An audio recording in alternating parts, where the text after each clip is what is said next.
it is this fascinating piece of art, intentionally constructive, probably the most important section of Proverbs. He's outlining the importance of wisdom, and then he's going to circle back with all of these ideas throughout the rest of the chapters. Welcome back to Footnotes with Dr. Tony Caffey. I'm your host, Adam Castellino, and with me as always is Dr. Tony Caffey. Pastor Tony, it's good to see you again. Hey, Adam. Good to see you, man. Yeah, and we did the whole chapter, right? Proverbs 2. The whole kit and caboodle. The whole thing, the whole big piece of pie on Sunday. And you had a pretty long introduction to this one before you jumped into your point. Didn't I say, like in the Preacher's Guild, don't do long introductions? I think I remember. Wow. We had a whole discussion. Do as I say, not as I do, Adam. So the opposite of Paul. No, but it was a good introduction, and your theme this week was, seeking wisdom as a hidden treasure. Yeah. You made an interesting point I wanted to bring up, and you discussed it later on, but I wanted to talk about it now, that, we should be satisfied with wanting more of wisdom. But what about people who become too enamored with knowledge and wisdom and maybe kind of lose the forest for the trees? Yeah, I think that's probably a false conception of knowledge or wisdom. There is, I think, more in the Greek realm of thought, a pursuit of the ethereal, a pursuit of the abstract, ideas that don't really have any impact upon your life. I think reasonably some people accuse Christians of being so heavenly minded they're of no earthly good. Right. And that can be, I think, an unfair characterization of a lot of Christians, but sometimes it's fair. Sometimes we're so, kind of in our theological conceptual world, how many angels dance on the head of a pin, and, can God microwave a burrito so hot you can't eat it, and silly stuff like that, where we're not really in the thick of the love of God and the fear of God and the knowledge of God, which in the Hebrew conception was very practical. Wisdom is not abstract only. There are abstract components to it, but a lot of wisdom in the way that it's described and the way it's utilized has as practical, earthly, in this world types of application. And so I think we just need to keep that in mind as we look for wisdom and apply it. So, of course, the theme of this message was seeking wisdom and as like a treasure. And I noticed in your notes you have a footnote that in verse 4, it refers to wisdom, search for it as hidden treasures. And there's an interesting note you have from Victor P. Hamilton and some others about the word there for treasure and how it's related to something Jesus taught. Mammon? Yeah. I wanted to give you the prompt. I didn't want to give the whole thing away. Yeah, it's not exact in terms of the connection, but rearrange some words around, move from Hebrew to Aramaic to Greek, you have a connection, and I think that's right. Yeah. So now, obviously, the context of what Jesus is saying, in terms of mammon is very different from what we're talking about here. Sure. Solomon's using mammon or treasure as this analogy, broadly speaking, for how we should seek after wisdom. We should seek for it like the normal man understandably seeks after treasure that's valuable, that makes him rich in the eyes of the world. Jesus, in his analogy, in his parable, was it a parable? Mammon, you cannot serve God or mammon. No, it wasn't a parable. It's just a part of his teaching. He's talking about the superiority of God and over mammon, but also the way in which, to use Paul's language later, the love of money is a root of all kinds of evil. So different ways in which that word is being used, and probably not a direct connection. It's funny, I just taught this class for a seminary in India, and it was Old Testament in the New Testament, basically the New Testament use of the Old Testament. And we looked at these different categories for quotations and allusions and even echoes. And there are sometimes when the New Testament authors just kind of draw language from the Old Testament, not wanting to invoke the context of what they're using. They're just using the language that they're familiar with. And I think that's probably an example of that. So you made an interesting point, I think that's worth discussing, that in keeping with the idea that we should seek wisdom, a part of what you said reminded me of what Paul said to Timothy about like take pains in your studies. You know, like this is an intentional thing we do. And you had said something along the lines of God doesn't always tell us what to do. And I'm sure I'm not the only Christian who's like, God, just tell me. Yeah. What do I do today? Yeah. And so you explore this, of course, in the sermon, but for the sake of our discussion, why doesn't he just tell us what to do? Well, sometimes I wish you would, Adam, you know. There's a lot of answers to that, but I'll try to keep it simple. We're called to be disciples, and we're growing disciples, and there's a maturity that comes in, you know, learning how to use appropriately God's wisdom and to move and act in a way that's like Him. And if that involved just, you know, what's that thing that you shake and it tells you what to do? It says the magic 8-ball. Yeah. If the Bible was that, then that would hinder really our maturation process, because we're just like, what do you want me to do, God? This looks like a good possibility, or whatever those things are. And the Bible's not written like that either. You know, we do have commands and we do have instructions, we do have law, but there's also the deep things of God that we're searching out. It's not like rule number 1, rule number 2, the book of Genesis, 10 rules. So I think, let me add another layer to that. Not only does that inhibit our maturation, but it inhibits the relational component that we have with God. So if God is just, you know, the magic 8-ball in the sky, then what is our relationship? It's just like, tell me what to do, Lord. And there's no wrestling, there's no struggling, there's no, you know, thinking things through, trying to imitate the Lord. I use the analogy of parenting, and it's not a perfect analogy, but it's a good one. You know, I want my son to be at a place where, without me telling him everything to do, he's able to operate and live. And he's not an automaton that just a little Tony that does whatever Tony says. He's got the kind of maturity to make good decisions and to move forward without, you know, me having to micromanage everything that he does. So I did say something along the lines of God, sometimes the process is more important than the decision. And, you know, I think that's part of experientially what I've walked through with the Lord. You know, the decision could have gone one way or another. I could have, you know, I went to one school, I could have gone to another school. Like, would it, you know, in the grand scheme of things, I don't know what God's perfect will is for me. But the process of praying, of agonizing, of searching it out, even thinking it through. What are my skills? What are my abilities? What degree should I seek? How can I best honor the Lord with my life? That process was ultimately better than the decision. And the decision I made changed because I went to one school and then I moved to another school. So that makes me think about just teaching in general. You know, the goal is not just to tell people how to automatically do things. Right. You're helping them learn. You know, like in my past, I've done like tech support and things like that. And in that world, there's people who don't want to learn. Like they're set in their ways. Just tell me A, B, C, what do I do? When really you want them to figure out how to do it. Like, so that you don't have to call me up every time. How do I send this email again? I mean, they need to learn so that they can figure things out on their own. And even though we're talking about God, He wants to impart to us His wisdom, His truth. Not that we're like puppets, like you said, automatons, but so that we can learn with Him. And like you said, with children, it's very much a similar thing. I don't want my daughter just doing everything I say and not gaining any kind of understanding of why it's important. And again, that goes back to relationship and knowing God. And the old adage is, you know, catch a man a fish, you feed him for a day. Teach a man to fish, you feed him for life. That's not, again, not a perfect proverb for what we're trying to describe here, but that's the idea behind what we're talking about in terms of gaining wisdom and living a wise life before the Lord. Yeah.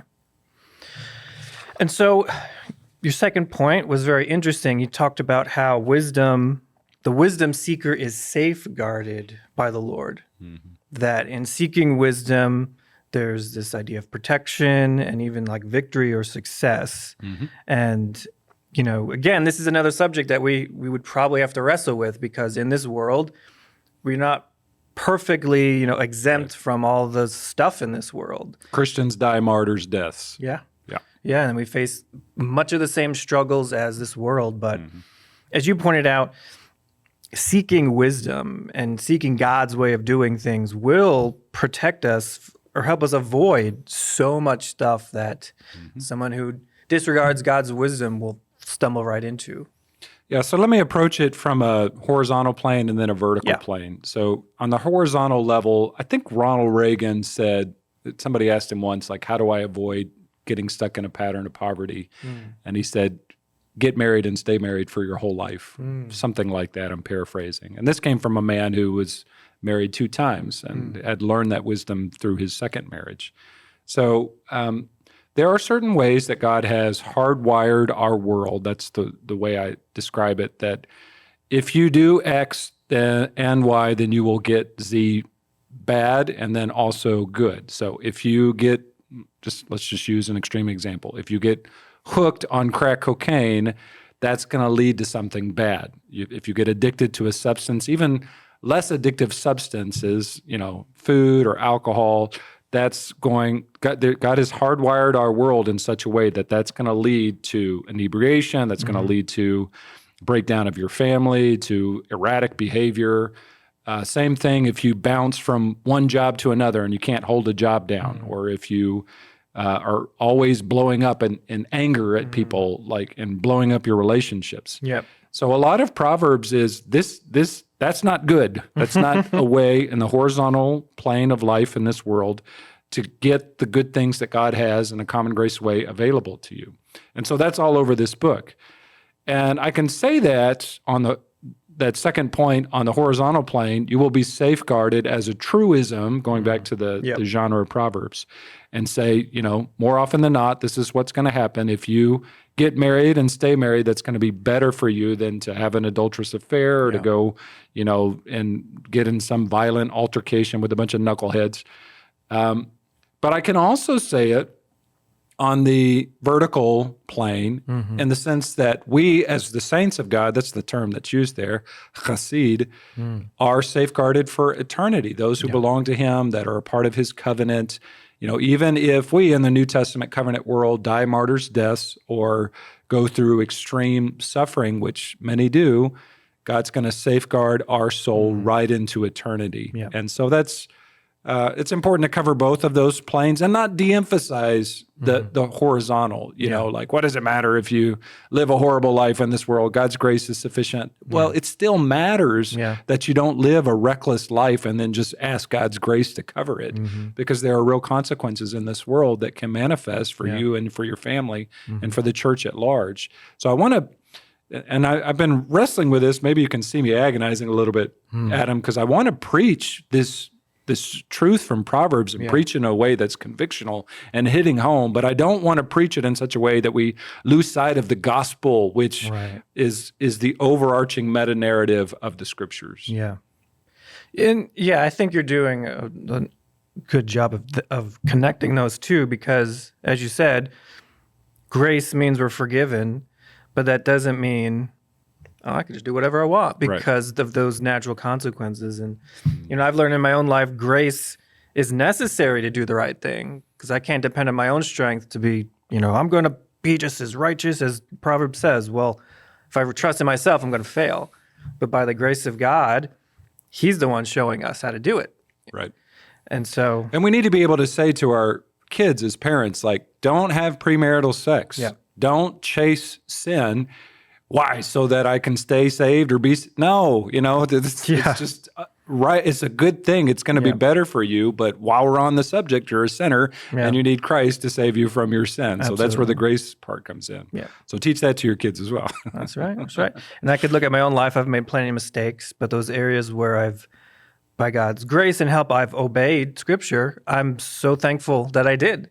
Not because I was so great, but because God in his mercy gave me the wisdom to say, you know what? I should avoid drugs, alcohol, sex, etc. And now at my age now, I can look back and see God, following God's wisdom had those benefits. Yes, and there's a kind of theologizing in reform circles. So I'm being critical of my own species here. That is like, let's just revel in God's grace. Revel, revel, revel. I'm Right. such a horrible sinner. Let's celebrate how horrible a sinner I am. And there's part of me that says, yes, that's true. And there's a biblical component to that. Yep. But also, hold on a moment. Let's be careful here because you're creating a libertine ethos for a Christian community. That's the opposite, not just of Proverbs, but even, what we have in the New Testament in terms of Pauline commands for us to live holy lives and honorable before the Lord, and don't revel in our sinfulness, but thank God that our sinfulness is covered by the blood of Jesus, and let that propel us to sanctification. All right, so no more angry Pastor Tony moments. That's enough. Yeah. But it's also good to point out Paul, who taught so much on grace, also called us to live this kind of godly life. We need both, and both fit together well. And the grace that saves us changes us and propels us forward into sanctification. Absolutely. So you had mentioned in the sermon and just now this really fascinating word, hasid. Yeah. And you had a footnote. Of course, all the footnotes are available on our website. But this word hasid. Chassid. Hasid. Chassid. I'm pronouncing it like an American. Excuse me. Hasid is, according to Longman, it's a particularly rich term and difficult to capture in simple English translation, which is true for a lot of words. But it's also related to another word that has been challenged to be translated, hasid. Chesed. Okay, listen to how he pronounces it, which is often translated as, in the King James, loving kindness. Yep. I've also heard, some translations, grace, mercy, covenantal love. And so I think that's the right word, used it as an adjective, the covenant love or loyalty that God has to his people. Yeah, and so I found it so fascinating that hesed is related to this word about us, Right. Translated saints. Yeah. So probably to be more accurate, this is the word that's used for the Old Testament saints that are connected to the covenant that was part of the Old Testament world. But I'm not afraid in the New Testament world to look at that and say that was the context of that statement. We likewise are a part of this covenant with God, but it's not the same Old Testament covenant. Now as we celebrated communion this last week, we're part of the new covenant that was made possible in Jesus Christ. So I'm comfortable with that word saints. I think it's the right translation because he's talking to Old Testament saints. There's a principle that extracted from that is applicable for New Testament saints like you and me. Yep. So that's a fascinating connection and worth meditating on and studying for your own edification. And I think part of God's chesed in the New Testament era, if I can use that word, is demonstrated through the coming of Christ. He established a new love paradigm, a new covenant loyalty, and that's based upon his blood. Our faith in him is the reality of our salvation. It makes us saints. And it's a beautiful thing to see and embrace.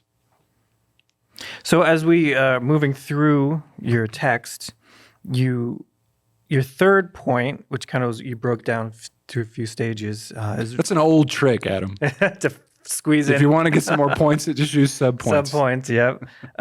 But you said a wisdom seeker is supplied with, and you mentioned wisdom that delights, and you made this contrast between sin that delights and wisdom that delights. And I was wondering what your thoughts might be between, contrasting, happiness and joy, because I actually remember recently a secular person actually having enough wisdom, which shows how God's wisdom is shared at times by the world, where he gave a speech and he contrasted happiness, which is fleeting and temporary, with joy, which is enduring. And it happened to be George Lucas, the director of Star Wars, which I know you adore that series. I'm okay with Star Wars. It's not Lord of the Rings, but it's okay. Yeah. But I thought that was so fascinating that even the world at times recognizes this dynamic. And I wondered what you thought about that contrast in light of wisdom and what we're talking about. It's funny you mention that because we're reading Desiring God right now, Yeah. John Piper, you and I, and the Preachers Guild. And it's almost like he's trying to reclaim the word happiness as something that we should use and not be afraid of as as Christians, and I think I'm with him. He's Yeah. persuading me. But I will say this. So it's not really about the word, because Yeah. there's a description here of the evil men, verse 14, who rejoice in doing evil and delight in the perverseness of evil. So, I mean, that's the same kind of language, Yeah. rejoicing and delighting. I think that delight word is actually the same, which was used elsewhere to talk about delighting in wisdom. It delights our heart and it delights our soul. Where's that? That's verse 10. Wisdom will come into your heart, knowledge will be pleasant to your soul.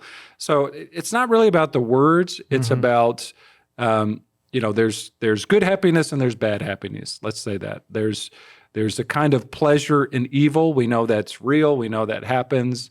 And we also know, I know experientially, that it's short-lived. Like the pleasure that comes from indulging my flesh in sinfulness, that's going to be overcome, in my case as a believer, by the guilt and the shame I feel from disobeying the Lord. And in some cases, the consequences that come of it. You choose to sin, you choose to suffer because you're raining down consequences on your life because of the way God has hardwired our world. So, whereas the delight that comes in wisdom, the satisfaction that comes in pleasing the Lord, it might not have the same euphoric, initial spike in adrenaline or spike in, what's that thing? Dopamine, yeah. But instead, there's a subtle, more long-lasting, pleasant, guilt-free satisfaction that God, I would say, even supernaturally pipes into the faithful who follow what he does. And in the New Testament era, we could even see Paul talking about rejoicing again and again in the book of Philippians as he's in chains. Like, what a crazy person. Or maybe he's tapped into something supernatural there that even the Old Testament alluded to. Yeah. So your next subpoints, you made it was a really effective contrast, wisdom that discerns, wisdom that delivers.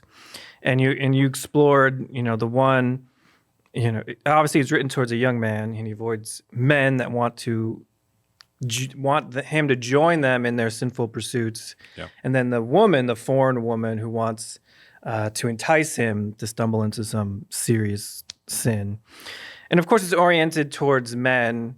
But how, and this is kind of an obvious question, but how should women regard this text? I mean, similar, but there might be some subtle differences, given that their perspective might be slightly different. So I think we talked about this as a hermeneutical strategy even earlier. Paul's writing to, the Corinthians in 1 Corinthians, and that's the primary audience. But still, us, San Antonians, 2,000 years later, can derive from that principles that even though the original audience was obviously these people in Corinth. So the original audience here involved a father to a son, or a king to a prince who's trying to project on all the other fathers and sons in the kingdom the way in which they should be instructed.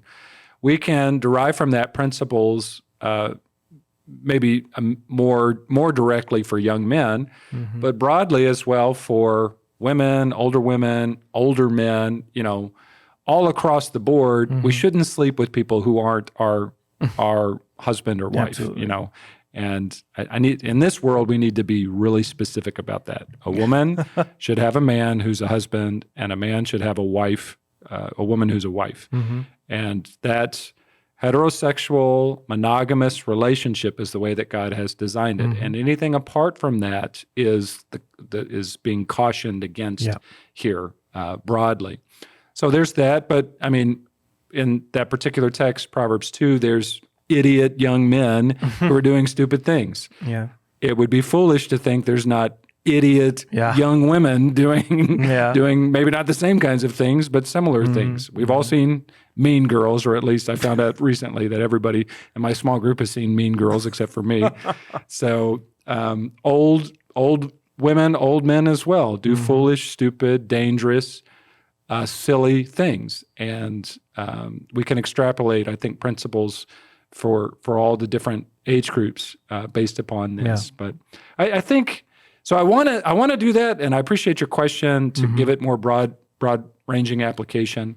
But I think my heart still goes out towards young men in America, Right. young men who, and I'm a dad of a teenager, so that maybe that's part of it, to really get a hold of their attention at that stage of life and say, look, son, don't make some stupid mistake that's going to, damage you for the rest of your life. And I think it is fair to say, and data would support this, that young men are more prone to stupidity than any other demographic. Yeah. And so there is a sense of urgency with that particular demographic, although I agree there's broad-ranging application for all of us.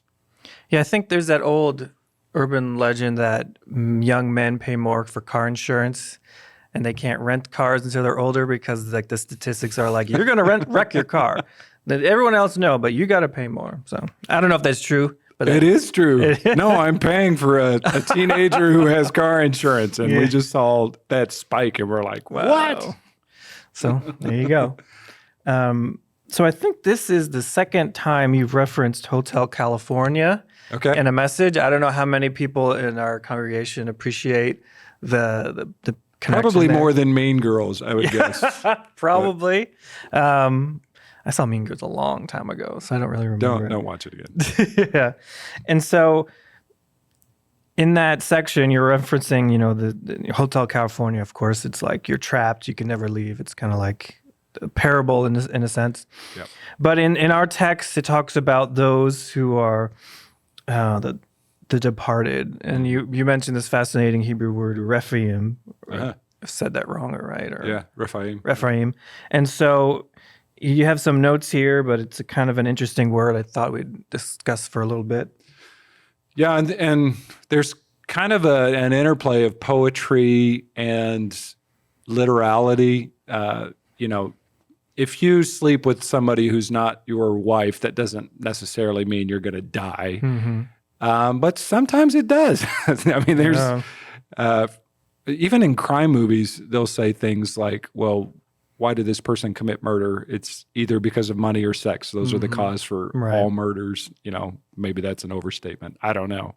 But the poetry behind it would indicate that this is something so dangerous, son. Let me terrify you into staying away from an adulterous woman. And so I think that's the idea here as the cautionary tale. And now there's consequences that can come even apart from death, where the poetry actually has some teeth. We live in a world that still has STDs, and even though we have medication that can, praise God, limit some of the effects of it, it still happens. We still have issues of unwanted pregnancy and abortion, which is a horrible thing in our world. Which, sex outside of marriage is a large contributor to that issue. We still have issues of broken families where kids grow up with parents that are divorced.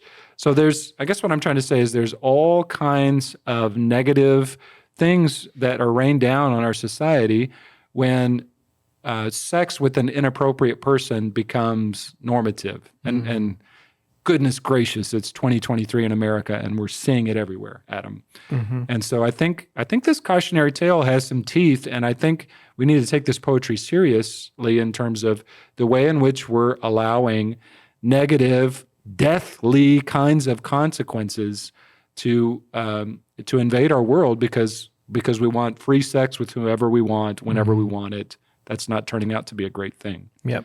Now, your specific question was on the Rephaim, which that's fascinating too, because the Rephaim are actually a people group in other parts of the Old Testament, but they're used in poetic speech to refer to, the people of the dead, so to speak. And, the old term would be ghosts, but I don't think that really fits the Old Testament understanding of dead beings. You have probably Sheol dwellers would be the best way to translate that, or in the ESV, it's the departed, those who have gone down to the grave. So pretty interesting the way that word is used, and the way in which the dad is trying to scare the son off of sex outside of marriage. Yeah.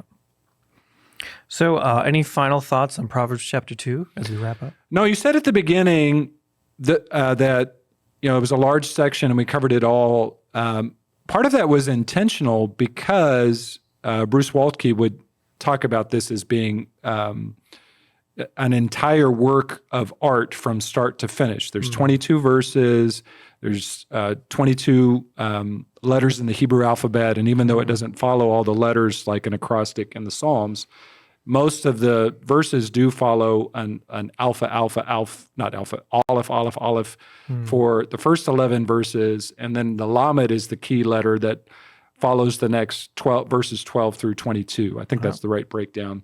So it is this fascinating piece of art that is intentionally constructive. Bruce Waltke calls it probably the most important section of Proverbs because this is like the table of contents of such that he's outlining the importance of wisdom, and then he's going to circle back with all of these ideas throughout the rest of the chapter. So that's at least part of the reason we did it all at once, and it does feel, we're doing in the Preachers Guild this mechanism called a pericope analysis where you try to analyze preachable chunks. It feels like a preachable chunk where it's all cohesive, comes together. Chapter 1 is different, chapter 3 is different, and then we'll get into chapter 3 this Sunday. Great. Well, thank you once again, Pastor Tony, for being here. Thanks everyone for tuning in. Every episode's available on this channel as well as on our website. And if you haven't heard the message, it's available on YouTube and as well as the website. And we'll see you next time.